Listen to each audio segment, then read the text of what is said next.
5 years after Earth's liberation, the galaxy looked completely different. The Velkar Dominion no longer existed. Their member empires had scattered, each claiming they were never really part of the alliance, each desperately trying to distance themselves from the catastrophe. The Velkar themselves had become refugees. Their population of 12 billion had dropped to 2 billion.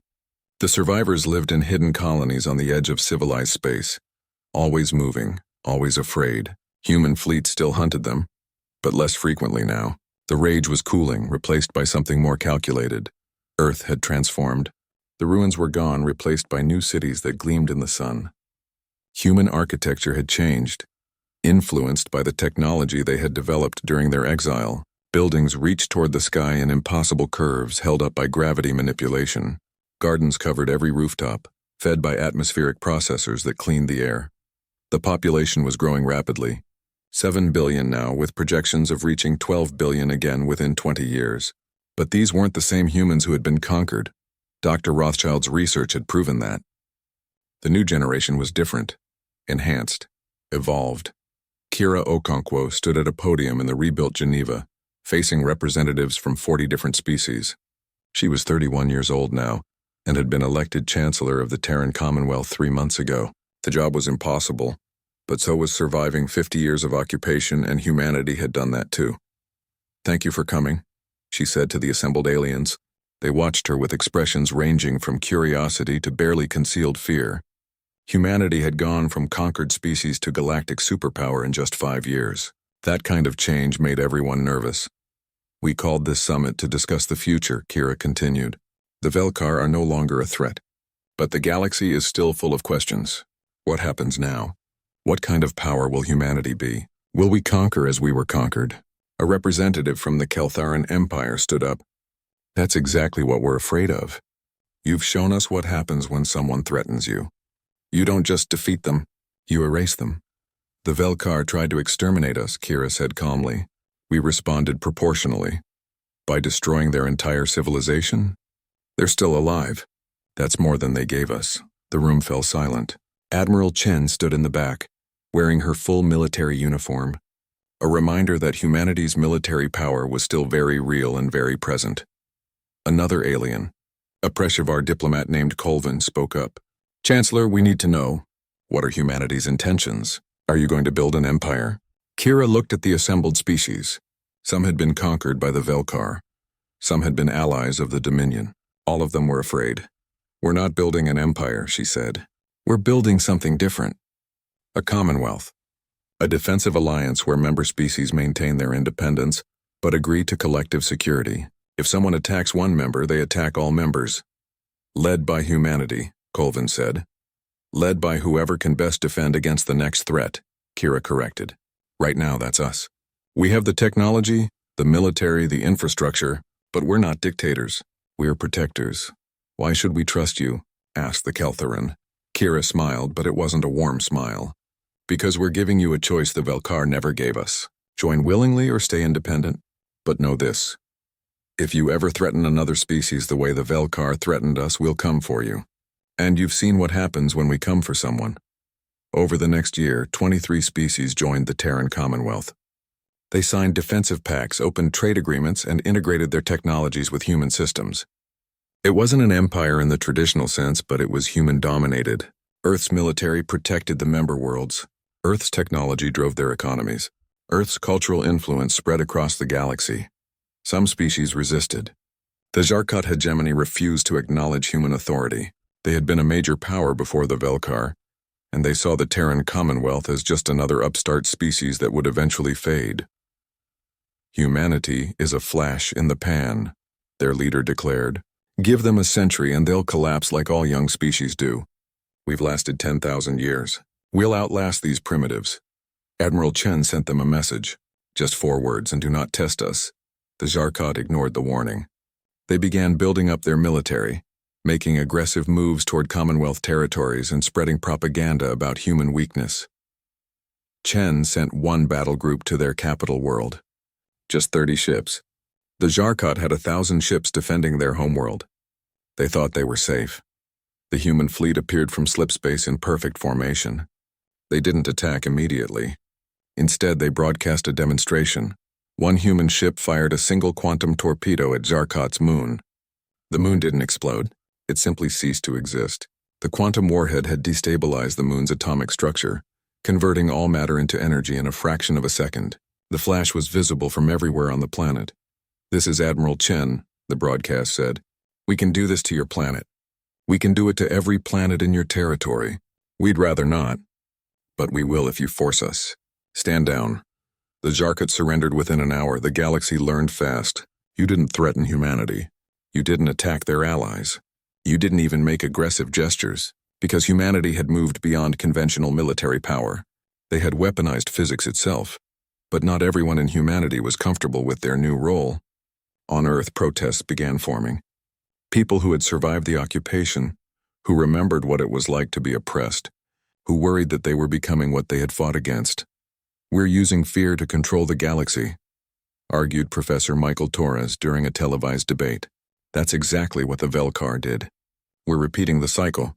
Kira listened to these concerns. She held town halls, open forums, debates. Democracy hadn't died during the occupation. It had gone underground and emerged stronger. "I understand your fears," she said at one gathering in New Mumbai. "I share them. We need to be careful.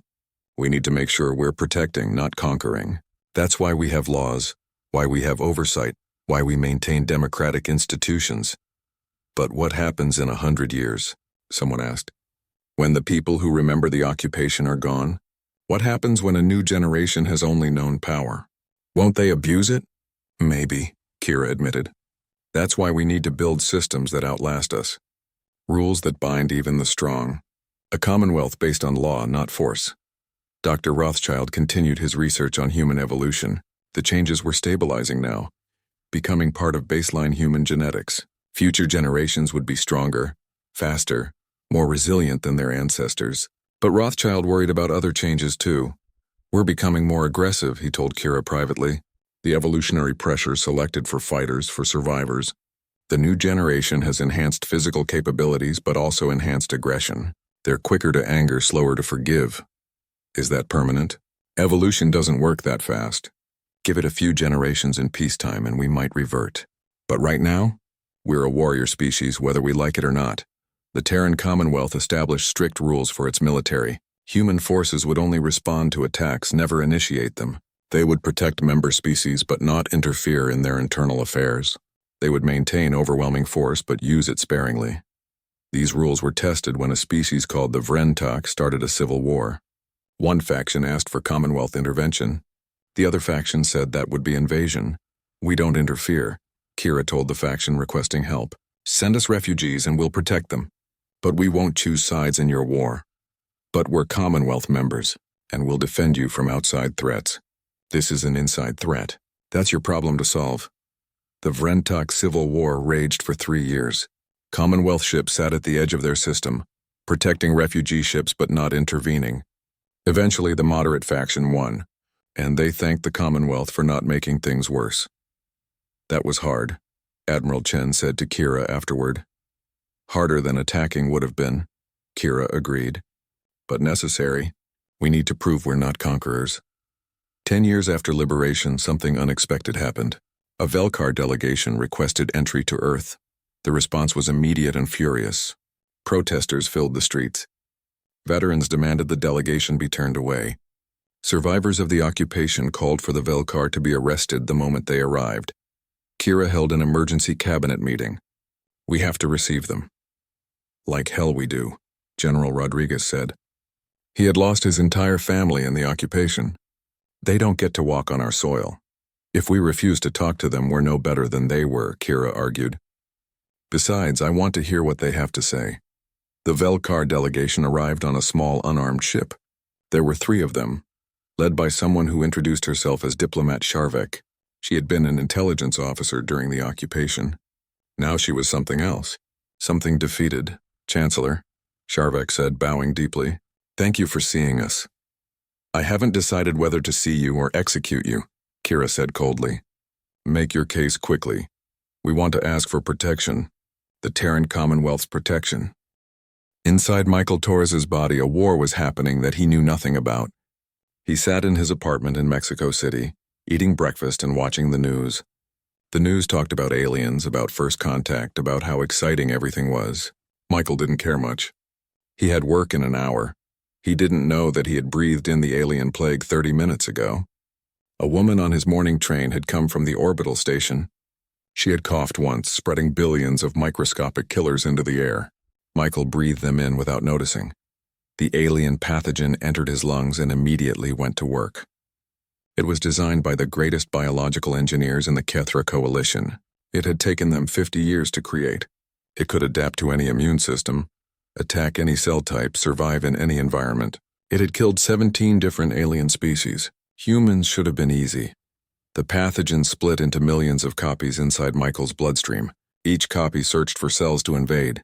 They found blood cells, lung cells, immune cells. They attached to them, ready to inject their deadly payload. Then something hit them. Tiny machines, each one smaller than a bacterium, appeared from nowhere. They were Michael's medical nanosystems, and they had been swimming through his blood for 3 years. He got them after a car accident left him with a weak heart. The nanosystems monitored his health 24 hours a day, every day. They fixed small problems before they became big ones, and right now they detected something very wrong. The nanosystems surrounded the alien pathogen. They scanned it with sensors too small to imagine. Information flowed from Michael's body to a massive computer system that covered the entire planet. That system was called Guardian. Guardian was not like normal computers. It was an artificial intelligence designed for one purpose: keep humans healthy. It monitored 8 billion people simultaneously. Every person with nanosystems was connected to it. Every heartbeat, every breath, every cell division. Guardian knew about all of it. When the alien pathogen appeared in Michael's body, Guardian noticed. When it appeared in the woman on the train, Guardian noticed. When it appeared in 43 other people in Mexico City, Guardian noticed. And when it appeared in Ambassador Chen and the other diplomats in orbit, Guardian understood. This was an attack. Guardian's processors, spread across thousands of servers worldwide, began working at speeds no human could comprehend. It analyzed the pathogen from every angle. It studied how it moved, how it attacked, how it survived. It compared the pathogen to every virus, bacteria, and disease in human history. 3.7 seconds after first detection, Guardian knew everything about the alien plague. It knew the pathogen used specialized proteins to break through cell walls. It knew the pathogen could change shape to avoid immune responses. It knew the pathogen released toxins that shut down vital organs. Knowing the enemy was the first step. Destroying it was the second. Guardian began designing countermeasures. It created virtual simulations running millions of tests per second. What could stop this pathogen? What could kill it? What could neutralize it? 12 seconds after first detection, Guardian had its answers. It sent commands to every nanosystem in every infected person. The tiny machines received their instructions and transformed. Some became hunters, seeking out pathogen particles. Others became destroyers, producing chemicals that dissolved the alien proteins. Still others became shields, protecting healthy cells from attack. Inside Michael's body, the battle turned. The alien pathogen tried to invade his cells, but nanosystems blocked every attempt. When the pathogen released toxins, other nanosystems absorbed them. When the pathogen tried to hide, sensor machines found them. One by one, the pathogen particles were destroyed. The nanosystems tore them apart at the molecular level, breaking them down into harmless components that Michael's body could flush away naturally. Michael took another bite of his toast. He felt fine. He had no idea his body had just won a war. Across the planet, the same scene played out 8 billion times. In Tokyo, a businessman walked to work while nanosystems eliminated the plague from his lungs. In London, a teacher prepared her classroom, while machines in her blood destroyed alien invaders. In Lagos, a doctor treated patients not knowing she had been infected and cured within minutes. The plague spread fast, but Guardian was faster. Every new infection was detected instantly. Every pathogen was identified and destroyed. The alien weapon that should have killed humanity in 3 days was being eliminated in 3 minutes per person. On the Kethra observation ship, Commander Thelkor watched his screens with growing horror. This was impossible. The pathogen was entering human bodies. His sensors confirmed it, but then it vanished. Not slowly like a failing infection. Quickly, like it was being actively destroyed. "Check the sensors," he ordered. "They must be malfunctioning." His crew ran diagnostics. Everything checked out. The sensors were working perfectly. The impossible was really happening. "Commander," his science officer said nervously, "I'm detecting unusual activity in human bloodstreams. Mechanical signatures. Very small. They appear to be attacking our pathogen." "Mechanical?" Velcor leaned forward. "You mean machines? Inside their bodies?" "Yes, Commander. Millions of them per human. They're everywhere." Velcor felt cold. The Kethra had fought many species, but none had put machines inside their own bodies. None had merged biology with technology so completely. What kind of species would do that? "What are the infection rates?" he demanded. "Rising, Commander. The pathogen is spreading as predicted. 20 million humans infected now, but..." The officer paused. "But none are dying. None are even showing symptoms. The machines are eliminating the pathogen as fast as we can spread it." Velcor stood up. "That's impossible. Our pathogen can adapt to any biological defense. It's designed to overcome immune systems." "These aren't biological defenses, Commander," the officer replied. "These are machines. They don't follow biological rules." Back on Earth, Dr. Sarah Okonkwo stood in the Global Health Defense Network Command Center. Screens surrounded her, showing data from around the world.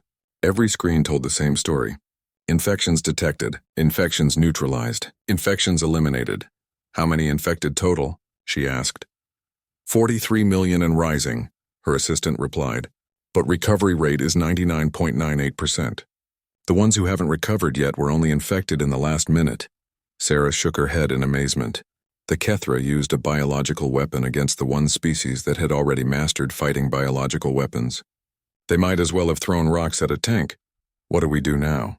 her assistant asked. Sarah's expression hardened. "Now we tell the military. The Kethra just tried to commit genocide. That's an act of war." She opened a secure channel to the UN Security Council. Within minutes, she was connected to military commanders, government leaders, and scientists from every major nation. "The alien plague has failed," she reported. "Guardian neutralized it across all infected populations. Current human casualties, 0. There was silence on the line. Then someone asked, "How is that possible?" "We've spent 200 years building medical technology to protect ourselves," Sarah explained.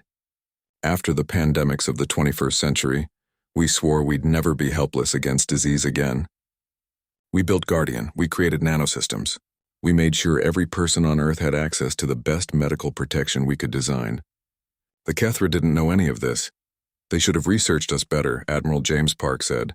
His voice was cold. "They tried to kill 8 billion people. What's our response?" A government official spoke up. "We need to be careful. We don't know how powerful they are. They might have bigger weapons." "They already used their biggest weapon," Sarah said. "Biological warfare is total war. You don't deploy a plague as a warning shot. They tried to exterminate us. And they failed. Now they're sitting in orbit, probably confused about why we're not dead." "Then let's give them something else to be confused about," Admiral Park said. "Get me the defense fleet. All ships. I want them ready to launch in 30 minutes. Around the world, military bases burst into activity. Ships that had been on standby suddenly received launch orders. Crews ran to their posts. Weapon systems came online. Humanity was going to war, but this wouldn't be a normal war. The Kethra had used biology as a weapon. They had tried to kill humanity with a plague. Sarah knew that humanity could return the favor, and they could do it better. She pulled up a new screen on her computer. It showed the analysis Guardian had done on the alien pathogen. The pathogen was designed to kill humans, which meant it understood human biology. But to design such a weapon, the Kethra had to reveal something about themselves. They had to reveal their own biology. Sarah smiled, though there was no joy in it. "Guardian," she said to the AI, "new task. Analyze the alien pathogen's structure. Reverse engineer their biological knowledge. Figure out what species created it." "Working," Guardian responded. "Analysis will be complete in 14 minutes. Sarah sat back in her chair. The Kethra had made a terrible mistake. They had tried to kill humanity with their greatest strength. Now humanity would show them that biology was not the Kethra's greatest strength. It was humanity's. The UN Security Council chamber had never been so tense. Representatives from every nation sat in their seats watching the main screen. On it was Admiral James Park, commander of Earth's defense fleet. Behind him, through the windows of his flagship, they could see dozens of warships preparing to launch. "The Kethra tried to exterminate us," Admiral Park said. His voice was calm, but his eyes were hard as steel. "Attempted genocide. There's no other word for it. We need to decide our response." "We should try talking to them first," the French representative said. "Maybe they didn't understand what they were doing." "They understood perfectly," Ambassador Chen replied. "He was still on the orbital station, still alive, still angry. They told me directly. They said we were growing too fast, becoming too dangerous. They decided to kill us before we could become a threat. This was premeditated murder on a planetary scale. But we survived," the Chinese representative pointed out. "Perhaps we should show mercy. Prove we're better than they thought." "Mercy?" Admiral Park's jaw tightened. "They tried to kill 8 billion people. Every man, woman, and child on this planet. If our medical technology had been slightly less advanced, we'd all be dead right now. You want to show mercy to people who tried to commit genocide?" Sarah Okonkwo appeared on another screen. "I have news," she said. "Guardian finished analyzing the alien pathogen. We know how it was made. We know what biology it was designed to target. And we've reverse-engineered the Kethra's own biological structure." Everyone leaned forward. Sarah continued.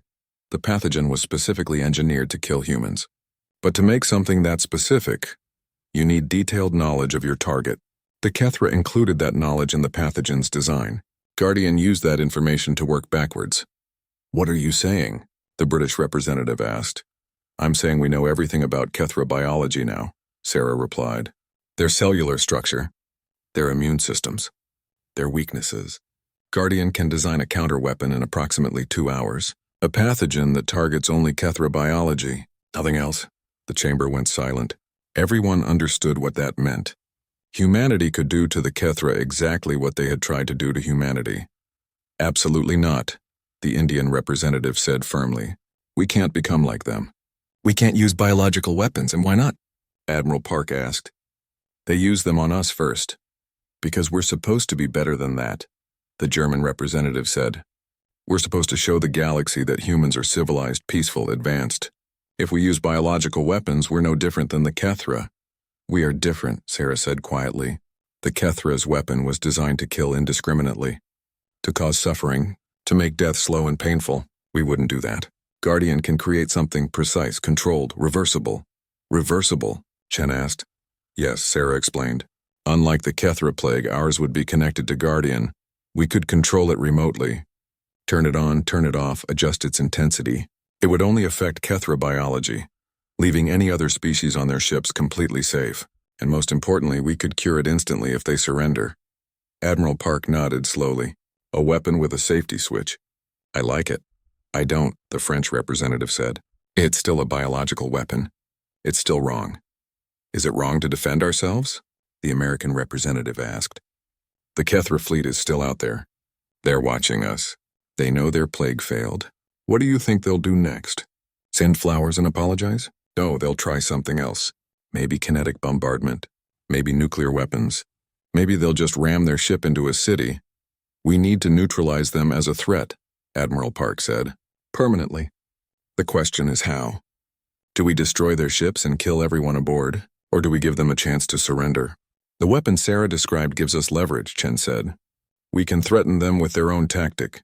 Show them we can do to them what they tried to do to us. Maybe they'll surrender without us actually having to use it." "And if they don't surrender?" the Japanese representative asked. Nobody answered immediately. Finally, the Secretary General spoke. She was an elderly woman from Brazil, respected by everyone. "We make the weapon," she said, "but we use it only as a last resort. We broadcast a message to the Kethra. We tell them to surrender or face the consequences. We give them one chance, one warning. If they refuse, then we use the weapon, but we control it carefully. Minimum casualties, maximum pressure. We're not murderers. We're survivors protecting ourselves." After a moment, everyone nodded. The vote was called. The decision was unanimous. Humanity would create a biological counterweapon, and they would use it if necessary. Sarah Okonkwo returned to her laboratory. She felt sick to her stomach. She had spent her entire career saving lives, curing diseases, protecting people. Now she was about to create a weapon designed to harm, but she understood why. The Kethra had left them no choice. "Guardian," she said to the AI, "begin designing the counterpathogen. Make it specific to Kethra biology. Make it controllable. And make it reversible. I want to be able to cure anyone we infect within seconds if they surrender." "Understood," Guardian replied. "What lethality level?"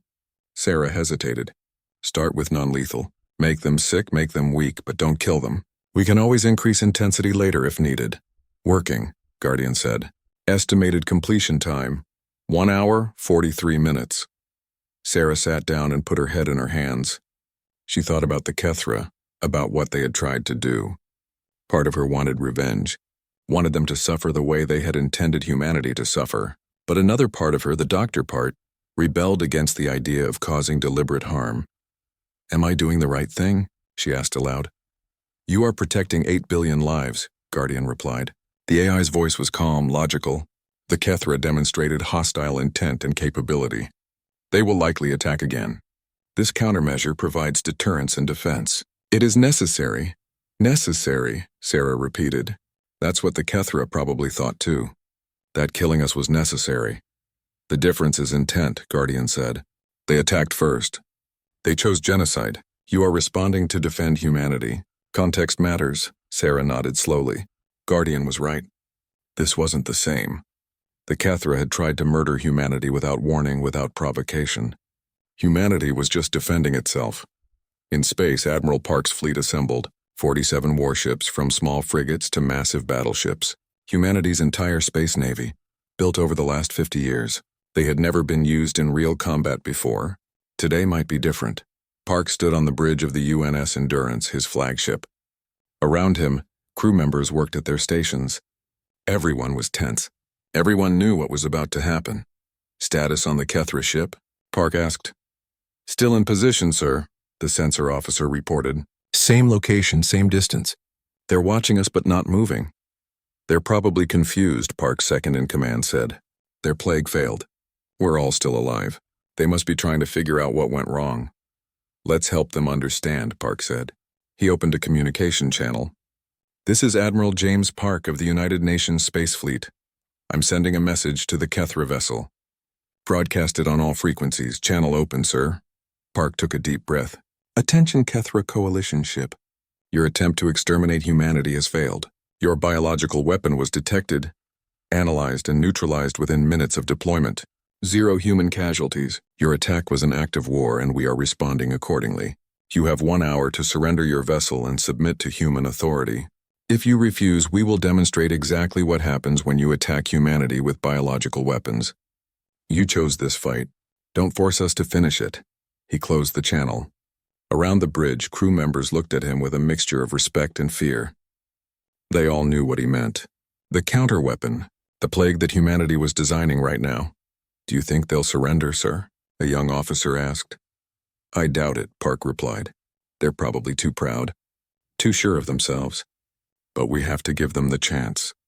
That's what separates us from them.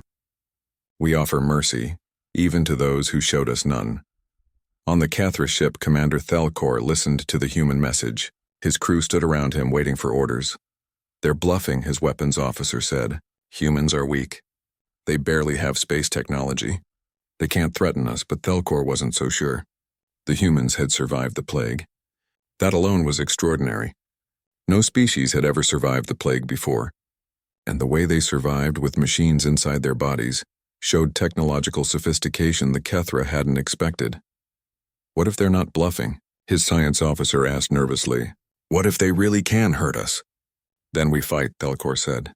"The Coalition doesn't surrender to inferior species. We'll destroy them the old way." Kinetic weapons.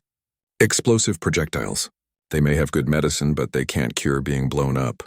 He turned to his weapons officer. "Prepare the main guns. Target their largest cities. We'll make them understand what happens when you refuse Kethra judgment." But even as he gave the orders, Thelkor felt a small doubt creeping into his mind. The humans had surprised him once already. Could they surprise him again? The hour passed slowly. On Earth, people went about their lives unaware of how close they had come to extinction. The news talked about the alien visitors, but governments had kept the plague attack secret to avoid panic. Most people just knew that first contact had happened, and that the aliens had left. In the military command center beneath Geneva, Admiral Park watched the clock count down. 59 minutes. 59 and a half, 60. Time's up, he said. Any response from the Kethra? Negative, sir, the communications officer reported. They've been silent the entire hour. No attempt to communicate at all. Park nodded. He had expected this. The Kethra were too arrogant to surrender. They probably thought humanity's threat was empty. Deploy the delivery drones, Park ordered. Execute Operation Counterstrike. Across the solar system, small automated drones launched from hidden positions. They were no bigger than basketballs, designed for stealth rather than combat. Each one carried a tiny payload. Microscopic particles, the counterweapon that Guardian and Dr. Okonkwo had created. The drones accelerated silently, their engines cold and dark. They moved on momentum alone, drifting through space like debris. The Kethra ship's sensors swept past them without noticing. The drones looked like nothing important, just space junk. On the Kethra ship, Commander Thelkor stared at his weapons display. His main guns were charged and ready. He had targeted 5 human cities, New York, Beijing, Mumbai, Sao Paulo, and Lagos. Billions of lives. He would fire soon, and humanity would learn respect through death. Commander, his science officer said, I'm detecting small objects approaching our position. Weapons? Thelkor asked. Negative. They appear to be simple drones. No weapon signatures. No power readings. Probably reconnaissance units. Ignore them, Thelkor ordered. Focus on the main threat. Those human warships are moving closer. Are they trying to attack us? Unknown, sir. They're maintaining distance but taking defensive positions. Thelkor watched the human fleet spread out. 47 ships against his 1. But his ship was larger, more powerful. He could destroy half their fleet before they got close enough to hurt him. And even if they did damage his ship, the coalition would send reinforcements. More ships. More weapons. Humanity would be erased from existence. Fire when ready, he commanded. Show these primitives what happens when... Sir. The science officer's voice rose in panic. Those drones, they're attaching to our hull. Dozens of them. All over the ship. What? Thelkor spun around. How did they get so close? They drifted in, sir. Silent approach. We thought they were harmless. The officer's hands moved frantically over his controls. They're releasing something. Some kind of gas or particles. It's entering through our ventilation ports, our airlocks, even microscopic cracks in the hull. Seal the ship, Thelkor ordered. Emergency containment protocols. But it was too late. The particles were already inside, spreading through the air ducts, filling every corridor and room. The Kethra crew breathed them in without knowing, just like the human diplomats had breathed in the plague 1 hour ago. Thelkor felt something strange in his throat. A tickle, a slight pain. He coughed once, then again. Around the bridge, other crew members were coughing too. What is this? He demanded. What have they done? His science officer looked at a medical scanner with growing horror. Sir, there's something in our bloodstream. A pathogen. It's multiplying fast. It's attacking our cells. The plague? Thelkor felt cold. They sent our own plague back at us? No, sir. This is different. This is designed for us. For Kethra biology specifically. It's a counterweapon. They made this just for us. Thelkor understood then. The humans had analyzed the Kethra plague and reverse-engineered it. They had learned Kethra biology from the weapons sent to kill them. And they had created their own plague in response in less than an hour. How bad is it? Thelkor asked. He already felt weaker. His vision was getting blurry. It's spreading to everyone, sir. All 500 crew members are infected. The pathogen is attacking our respiratory systems and our nervous systems. It's not immediately lethal, but we're all getting sick. Fast. Around the bridge, Kethra crew members collapsed at their stations. Some vomited. Others couldn't breathe properly. The proud warriors who had tried to exterminate humanity were now gasping for air, clutching their chests in pain. Thelkor's communication panel lit up. He managed to push the button with a shaking hand. Admiral Park's face appeared on the screen. Commander Thelkor, Park said. His voice was calm, but his expression was ice. You are now experiencing what you tried to do to us. The difference is we can control our weapon. We can turn it off. We can cure you instantly, but only if you surrender. You did this. Thelkor could barely speak. His lungs burned. You did this, Park corrected. You chose biological warfare. You tried to commit genocide. We responded in kind, but unlike you, we're offering you a choice. Surrender now and we cure you. Refuse, and the pathogen will continue to intensify. You'll be dead in 6 hours. Thelkor looked around his bridge. His crew was dying. The mighty Kethra coalition, brought down by the same type of weapon they had used on countless others. The irony was terrible. We are not alone, Thelkor said, trying to sound strong despite his weakness. The coalition has 14 more ships in this sector. They will avenge us. They will destroy your planet. Let them try, Park replied. We've already transmitted the counter-weapon data to all our defense stations. Any Kethra who attacks us will end up like you. Sick, dying, and full of regrets. You're monsters, Thelkor gasped. Using biological weapons. You're no better than us. Park's expression hardened. We're better in one important way, Commander. We're giving you a chance to live. You gave us none. Now decide, surrender or die. You have 60 seconds. The screen went dark. Thelkor slumped in his chair. Pride warred with survival instinct. The coalition demanded strength, demanded that its commanders never surrender. But what did pride matter if everyone died? He looked at his crew. They were suffering. Many were unconscious. Others were begging for help in weak voices. These were his people. His responsibility. Open a channel to the humans, he whispered. His communications officer, barely conscious, managed to comply. Thelkor coughed violently. We surrender, please stop this. Cure us, Park's face reappeared. Smart choice. Dr. Okonkwo, you're clear to proceed. On Earth, Sarah Okonkwo sat at her console. She had been waiting for this moment, hoping it would come. With quick movements, she typed commands into Guardian. Initiating cure sequence, she said. All Kethra on that ship should recover in approximately 3 minutes. On the Kethra ship, the pathogen suddenly changed. The particles that had been attacking cells now became helpers. They stopped producing toxins and started producing medicine. The burning in Thelkor's lungs eased. His vision cleared. The pain faded. Around the bridge, crew members began to breathe easier. Color returned to their gray skin. They looked at each other in amazement. The plague was gone. Just like that. Turned off like a light switch. How? Thelkor couldn't finish the question. The cure is built into the weapon, Park explained. We can control every aspect of it remotely. Turn it on, turn it off, adjust its intensity. Your plague was designed to kill without control. Ours is designed to give us options. That's the difference between genocide and self-defense. Thelkor said nothing. What could he say? The humans had proven their superiority completely, not through larger ships or bigger weapons, but through better technology, smarter design, the ability to attack precisely and mercifully at the same time. Now, Park continued, you're going to power down your weapons and allow our ships to board yours. You and your crew will be held for trial. We'll notify the Kethra Coalition about what happened here, and we'll make something very clear to them. What? Thelkor asked quietly. That humanity is not to be trifled with. You chose biological warfare. You chose genocide. And you learned that humans have been fighting biological threats for thousands of years. We're very, very good at it. Better than anyone else in the galaxy, apparently. Human ships approached the Kethra vessel. Boarding parties prepared to take control. Thelkor watched them come and felt a strange emotion. Not just defeat, not just shame, but something else. Respect, maybe? Or fear. The humans had shown they could be merciful. They had stopped the plague. They had cured the Kethra instead of letting them die. But they had also shown they could be ruthless. They had responded to attempted genocide with a counterattack that was swift, precise, and devastating. Thelkor realized something important. The Kethra Coalition had made a terrible mistake. They had seen humanity's rapid advancement and decided it was a threat. But they had focused on the wrong things. They had looked at human ships, human weapons, human expansion.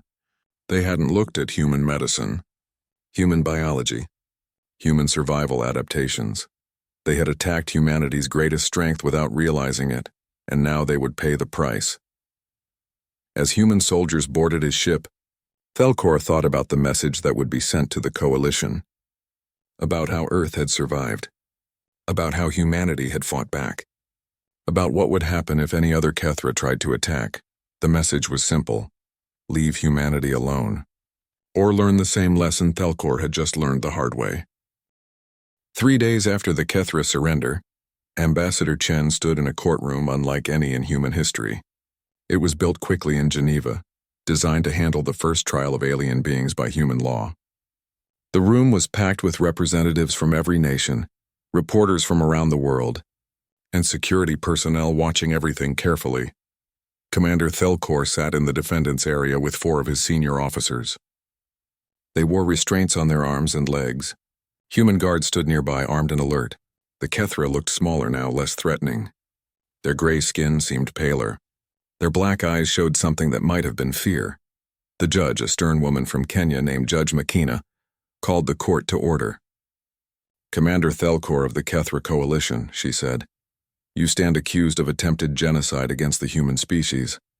How do you plead?" Thelkor stood slowly. His voice was quiet. "Guilty." A murmur ran through the courtroom. Nobody had expected an immediate admission. "You admit to trying to exterminate humanity?" Judge Makina asked. "Yes." Thelkor looked directly at her. "We deployed a biological weapon designed to kill all humans within 72 hours. Our intent was complete extermination. We believed humanity was too dangerous to be allowed to continue existing." "Why?" Chen asked from his seat. He couldn't help himself.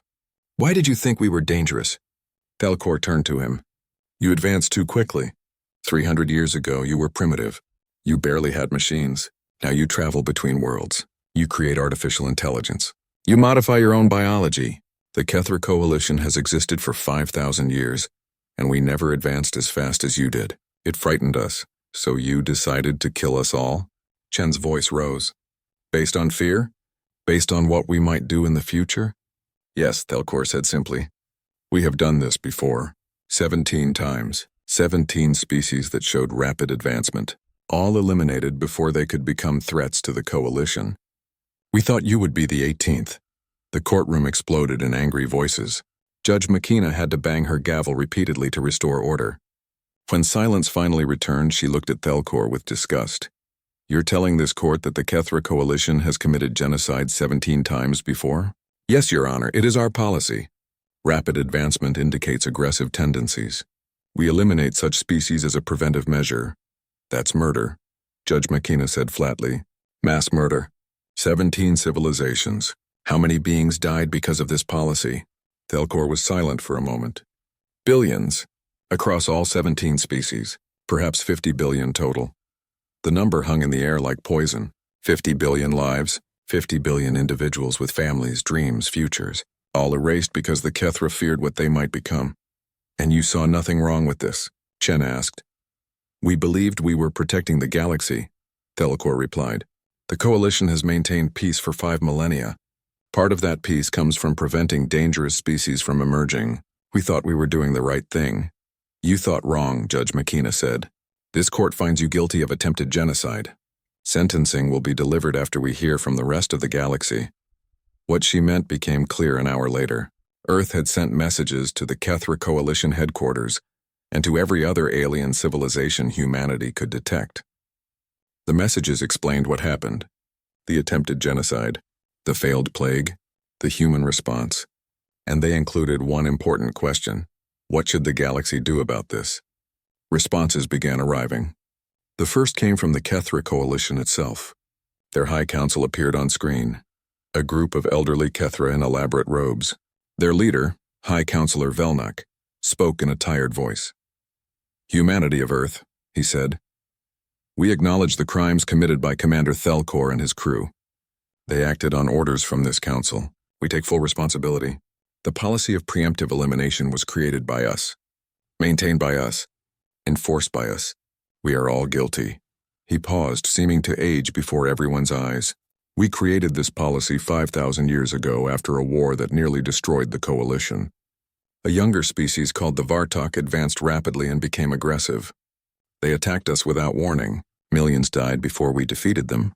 We swore it would never happen again. So we began monitoring emerging species and eliminating those we deemed threats." "You became the very thing you feared," Chen said. "You became the aggressors. The murderers." "Yes," Velnak admitted. "We see that now. Humanity showed us our error in the clearest way possible. You survived our attack using technology born from protecting yourselves. Then you responded with mercy instead of revenge. You could have killed Commander Thelkor and his crew. You chose to cure them instead. You showed more wisdom than the Coalition has shown in 5,000 years. What will you do now? Judge McKenna asked. We are dissolving the Coalition, Velnak said. Our government will be restructured. All preemptive elimination policies will be abolished. And we will send messages to the 17 species we destroyed, to their descendants if any exist, apologizing for our crimes. We cannot undo what we did, but we can ensure it never happens again. The transmission ended. Chen sat back surprised. He had expected defiance, maybe even threats of war. Instead, the Kethra had accepted responsibility and begun making amends. Humanity's response had shaken them to their core. Other messages arrived throughout the day. The Selentari Federation, a peaceful alliance of 4 species, sent congratulations to humanity for their survival. They offered trade agreements and cultural exchange programs. The Vrax Empire, a military power, sent a warning to other species. Do not attack Earth unless you want to learn why biological warfare is a terrible idea. One message came from a species called the Pelthri. They were small, barely 3 feet tall, with blue skin and large eyes. Their representative looked directly into the camera. We are the descendants of the 3rd species the Kethra tried to exterminate, she said. Our ancestors survived by hiding in deep underground colonies. For 3,000 years we lived in fear, wondering when the Kethra would return to finish what they started. Today we are free. Humanity did what we could not. You stood up to the Kethra and won. Thank you. Thank you for showing the galaxy that the Coalition was not invincible. Thank you for giving us hope. Chen felt tears in his eyes. He hadn't known there were survivors of the Kethra's genocide campaigns. He hadn't known the Pelthri had been living in fear for 3 millennia. But humanity's defense had freed them. More messages came. The Coreless Republic offered scientific partnerships. The Gen Collective invited human diplomats to their homeworld. Even species that had never contacted Earth before reached out, wanting to meet the civilization that had defeated a biological weapon through medical technology. Within a week, the Galactic Council formally invited Earth to join as a full member. Not as a minor partner, but as a primary power. The invitation came with a specific request. Would humanity be willing to share their medical technology with other species? Would they help the galaxy develop better defenses against biological threats? Dr. Sarah Okonkwo appeared before the UN Security Council to discuss the request. They want Guardian, she explained. They want nanosystems. They want the technology that saved us. Should we give it to them? The Secretary General asked. Sarah thought carefully. We should share the principles, the science, the knowledge. But each species needs to develop their own version. Guardian was designed for human biology. Nanosystems are built for human cells. Other species need their own systems, tailored to their own biology. So we teach them but don't give them the finished product. Admiral Park asked. Exactly, Sarah said. We help them build their own defenses. That way every species can protect itself. The galaxy becomes safer for everyone. The proposal was accepted. Earth began sharing medical knowledge with alien civilizations. Scientists from dozens of species came to Earth to learn. Human researchers traveled to alien worlds to help them develop their own protective systems. Within a year, the first non-human species had deployed their version of Guardian. Within 5 years, most of the known galaxy had some form of biological defense network. The Kethra plague, designed to be humanity's end, had instead become the catalyst for a galactic medical revolution. Judge McKenna sentenced Commander Thelkor and his crew to life imprisonment with the possibility of parole after 50 years. Many humans wanted harsher punishment, but the judge was wise. They were following orders from their government, she explained. Orders that government now admits were wrong. The real criminals were the policymakers, and they've already punished themselves by dissolving their entire civilization. Thelkor will live the rest of his life knowing he tried to commit genocide. That's punishment enough. Thelkor accepted the sentence without complaint. In prison, he began writing a book about the Kethra Coalition's crimes, documenting all 17 genocide attempts in detail. He wanted the galaxy to know the truth, to remember what happened when fear ruled over wisdom. Chen visited him once 6 months after the trial. They sat in a secure room with guards watching. Why are you here? Thelkor asked. I wanted to understand, Chen replied. You tried to kill me. To kill everyone I know. Everyone I love. How could you do that?